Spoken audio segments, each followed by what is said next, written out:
갈라디아서 6장 16절입니다. 무릇 이 규례를 행하는 자에게와 하나님의 이스라엘에게 평강과 긍휼이 있을지어다. 요 규례라 그러니까 또 요 율법으로 넘어가면 안 돼요. 그러나 누구든지 이 규례 이것에 그들은 행할 것이다. 이것에라고 해도 이것으로라고 해도 될 것 같은데.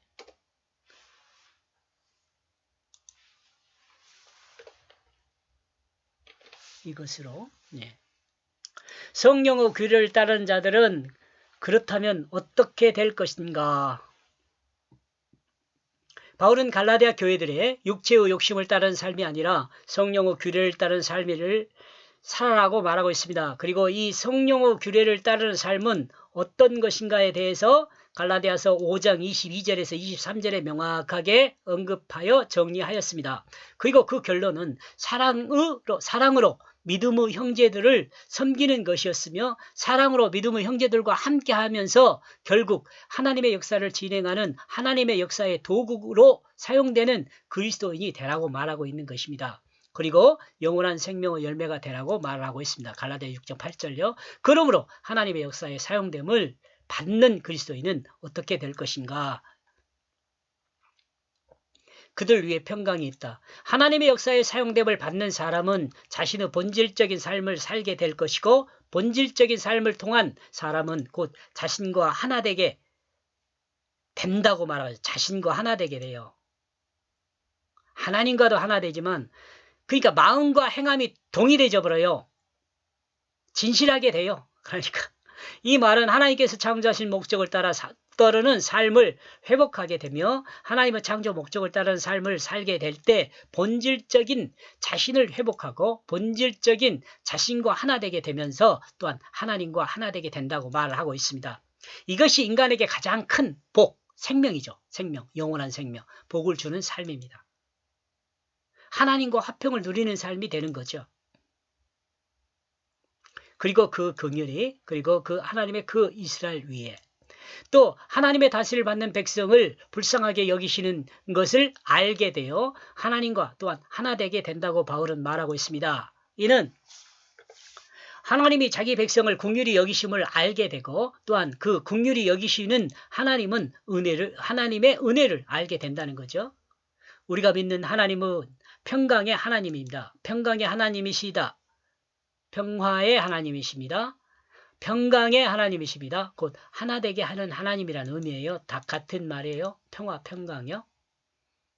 태초에 하나님이 태초를 창조하시고 천지를 창조하시고 태초에 하나님이 천지를 창조하시고 한 가지로 다스리시며 또한 하나였던 때가 있었습니다.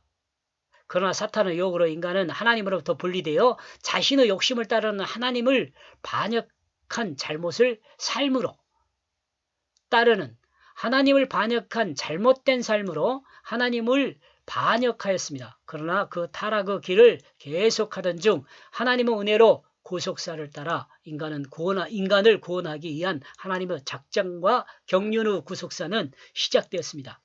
그리고 그 구속사 중심은 예수 그리스도의 십자가와 부활의 그 대속의 역사를 통해 그 구속의 역사가 완성되었습니다. 그러므로 인간은 긍휼히 여기시는 하나님의 은혜를 믿음으로 받아들이면 자신의 본질적인 삶을 회복하게 되고 또한 하나 되기를 원하시는 그 긍휼히 여기시는 그 하나님과도 하나가 됩니다.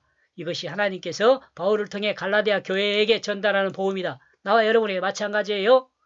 바울은 갈라디아 교회들에게 말하기를 육체적 행위를 통해 흔적으로 하나님과 하나 되는 것이 아니라고 말합니다.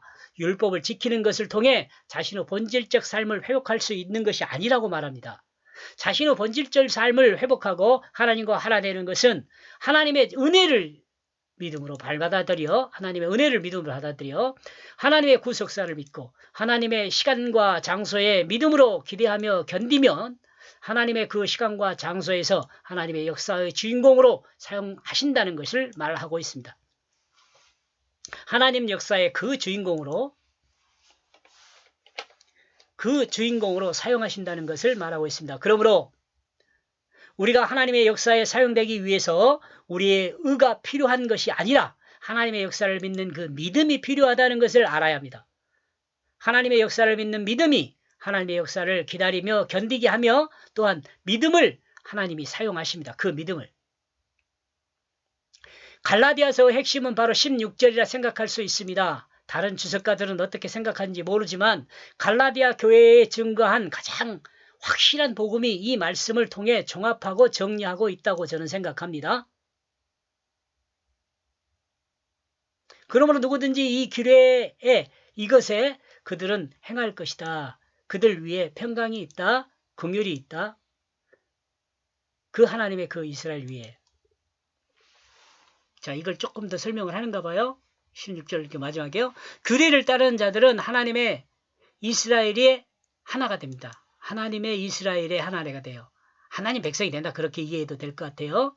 규례를 따르는 자들은 그 자신과 하나 되게 됩니다. 규례를 따르는 자는 불쌍히 여김을 받습니다. 하나님으로부터. 그리고 이 규례는 율법을 이야기하는 것이 아니라 믿음으로 성령을 받고 성령의 인도를 받아 사는 것을 말합니다. 즉 하나님의 다스림을 받는 것이라 할 수 있습니다. 이는 참 이스라엘이라 할 수 있습니다. 성령의 내적 작용으로 하나님의 다스림을 받기 때문에 그렇습니다. 그 마음 중심에 성령이 자리하여 그 육체를 사용함으로 그 마음이 진실하게 되고 진실한 마음을 그 사랑이 사용함으로 그는 섬김은 자리에 있게 됩니다. 이는 믿음으로 구원받는 그리스도인의 결국입니다. 여기까지 보겠습니다. 고맙습니다.